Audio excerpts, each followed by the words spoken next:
Good Thursday evening, everyone. Mark Abrams here in Philadelphia. Let's go all the way up to New Haven, Connecticut, where I have the undefeated William Foster III, where next Saturday night, February 6th, takes on another undefeated fighter, Donald Smith, live at the 2300 Arena in Philadelphia and live on Fight.tv. William, what's happening on a Thursday night? Uh, Everything is everything. We're just having a game plan. We're doing what we have to do and stuff. We're just training. We're just getting ready. So tell us a little bit about yourself. Obviously, you're undefeated, 11-0 and 8 knockouts. Um, First, let's talk about this fight coming up. Another undefeated fighter. You're going against Donald Smith. What can you tell me about him? I'm sorry, you was breaking up. What'd you say? I said, well, what can you tell me about Donald Smith? What's your thoughts on him? I think he's a confident guy. I think that I think he's biting off more than he could chew. I think I think it's gonna be a good night on Saturday for me, and I think that he's underestimating me in so many ways. So we'll see what happens.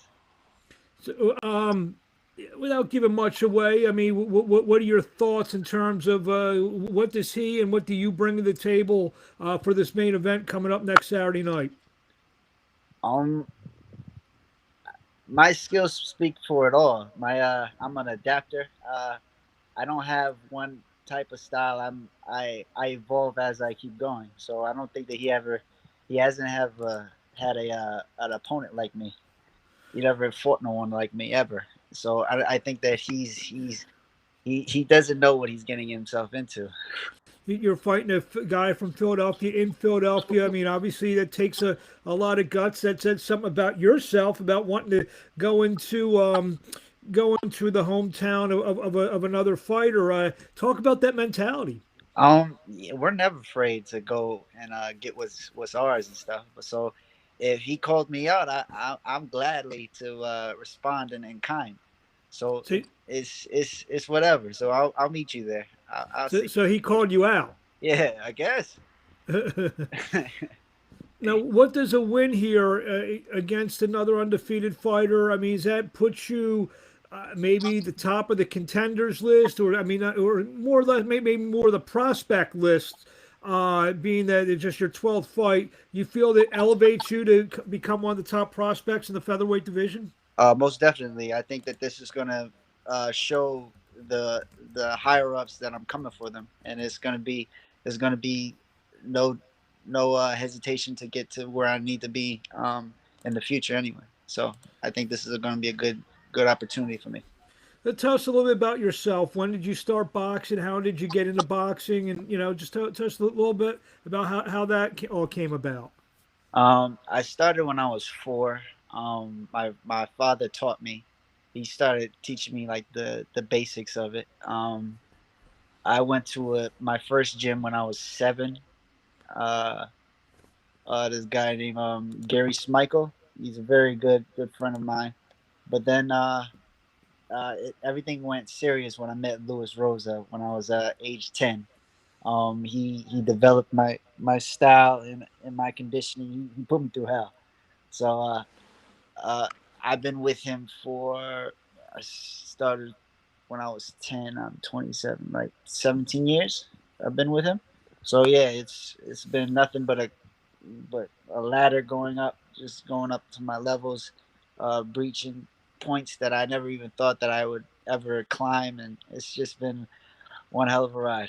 What's that say in an era where guys they train they go through managers, they go through trainers. You like you said, you've had the same team for 17 years. Talk about just being comfortable, and you probably guys know you probably know what he's going to tell you, and vice versa. And he Yeah, probably knows, in terms of when to, as they say in horse racing, when to crack the whip, when to hold back. Kind of know your mannerisms and your thought process. yeah. The chemistry has always been there. It's been like I said, it's been strengthening over time. So for 17 years, we just been having crazy chemistry and stuff, and my whole team having crazy chemistry, just knowing them since I was a child. So everything just this is just unbreakable bond from all of us and stuff. So, So tell us a little bit about your amateur career.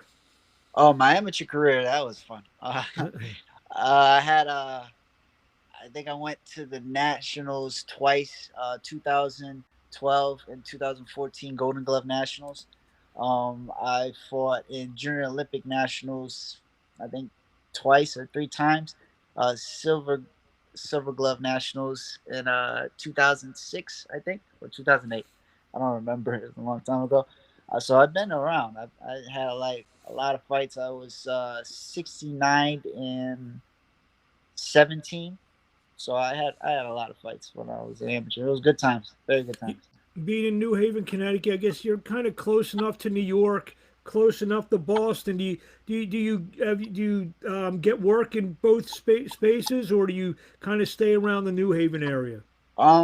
If we need, we usually have all of our top guys in the gym all the time. So we usually just spar and train with them guys. And plus, I know them since childhood, so it's a real good feeling. But if we have to go for sparring for other states and stuff, they'll happily invite us in because we're real nice and we deliver our thing. We deliver hard work, and it's just what it was. Always has been. You have a lot. I guess there's a lot of good pros though in your gym then. Yeah, very much so. So just getting back to the fight, we were talking about, right before he came on, you're fighting in Philadelphia. Philadelphia is known as a great fight town for years and years and years. I mean, what's it like to fight? You can be fighting from like a real good boxing crowd in Philly on February 6th. Are you excited for that opportunity? Oh, absolutely. I'm always happy to fight to new places and stuff. It's always been like like a desire to just fight everywhere. Just wanted to fight, even out of the country. Just wanted to fight anywhere. Just I always was happy about fighting any place, anytime. So I So, so, always was. so I mean, I know we asked this before. You don't mind being a little bit of a road warrior then? No, not at all. Just What I it is. know a lot of fighters say four corners in every ring, no matter Yeah, no matter where it's at. yep, true warriors go anywhere. So I mean, I know you're not looking past this fight, but I mean, do you look at some of the other fighters in the featherweight division, how the featherweight division is shaping up, and where you may slide in or fit in? Do you get ahead of yourself ever like that? Always, always. I always want to fight the best. I wanna be the most uh best man I can be, best fighter I can be in this sport. This sport is something different from everyone else. With people who think that it's not what you think it is. It's very like competitive, and you want more. You want to see like the best of the best. You want to fight the best because if you if you have that, you will be immortality. You have immortality, and you'll start to grow, and everyone will know who you are, and it's a great feeling. What is the best of the best of the featherweight division Um, beside yourself? uh,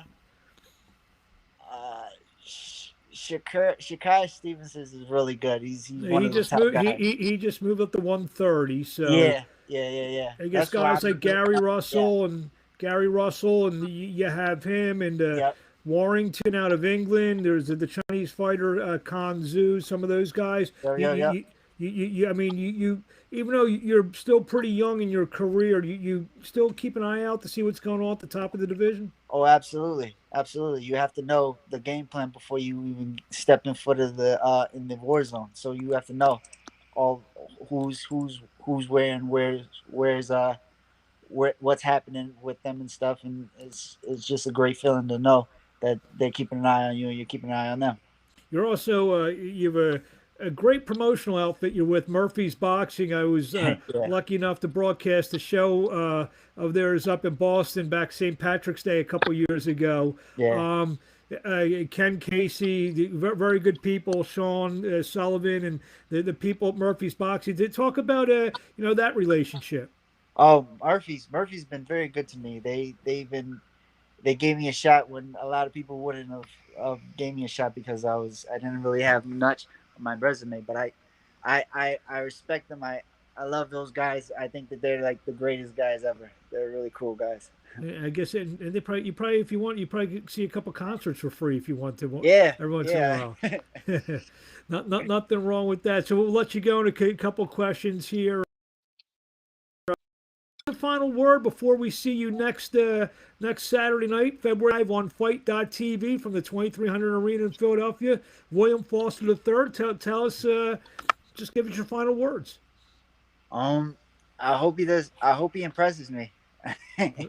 You hope he impresses you? Yeah, I hope he impresses me. What I do you hope mean he by doesn't just that? not all talk like the rest of these guys. Gotcha. Gotcha. And where do we find you on social media? If we want to, follow you and see what Oh, you're up to as your on career goes on. SSHH Assassin 203. See, the guys like you who has nothing to do with your name. About a week to file. Usually it's Yeah, your name and some number. So no. SSHH Assassin. Yep, 203. There you have it. So 203. That's the area code. That I do know. See, that I do know. I know this. I know that much about Connecticut, but I do know that. Well, William, we look forward to seeing you next Saturday night, February 6th at the 2300, live on Fight.tv. Main event taking on undefeated featherweight Donald Smith. Should be an outstanding fight. I'm looking forward to call. I'm calling the fight. I'm doing the broadcast. So I'm excited for this, and this has been very entertaining, and I've learned a lot about you. And I look forward to seeing you when you get to Philly. All right. See ya. Thank you.